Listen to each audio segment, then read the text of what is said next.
Joanne Ellu Lanfranco hija tfajla ta' 24 sena li tħobb il-lingwi u tgawdi l-ħajja fosthom billi ssiefer lejn diversi pajjiżi fl-Ewropa u tiltaqa' ma' ħafna nies. Imma ta' 19-il sena Joanne għaddiet minn esperjenza li ħafna nies jgħaddu minnha fis-silenzju. Dik tal-eating disorder. Kienet bagħti mill-anoreksja u l-ortoreksja. F'intervista ma' dan l-istazzjon, i tistqar li meta kienet fil-fażi tal-anoressija ma kienet tiekol kważi xejn ħlief madwar pakkett crackers fil-ġimgħa u kienet tevita kull sitwazzjoni fejn tista' tispiċċa tiekol fosthom il-ħruġ ma' sħaba. Personalment għaddejt minna dis-sitwazzjoni. Issa eating disorder hemm ħafna tipi, anorexia, bulimia, binge eating disorder, kollha jaqgħu taħt eating disorders. Issa hemm konsegwenzi fiżiċi u psikoloġiċi ħafna. U persuna ma tistax taħseb li billi ħatibda tiekol se jgħaddilek kollox. Ġifier dik hija mentalità ħażina li ħafna nies jaħsbu u hija qed tagħmilha biżżież.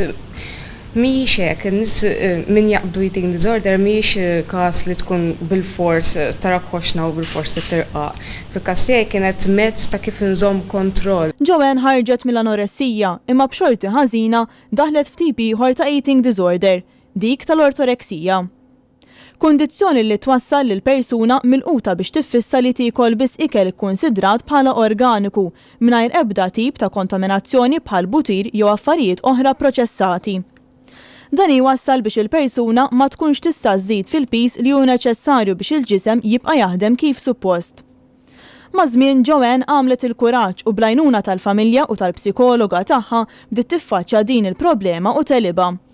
Illum fetħet grupp tal-Facebook bl-isem ta' Eating Disorder Support Group Malta, bl-iskop li jgħin kemm persuni affettwati minn din il-kundizzjoni kif ukoll membri tal-familja tagħhom.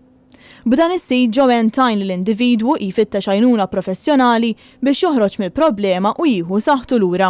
Tista' twassal għal mewt, għalhekk hija xi ħaġa serja, tista' twassal heart failure, kidney failure, l-għadam jiddajjef, tista' twassal għal infertilità.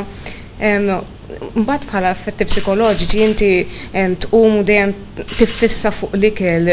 Din it-tip ta' kundizzjoni tolqot numru ta' persuni b'etajiet varji li jibdew minn 3 snin sa età avvanzata, saħansitra ta' 80 sena.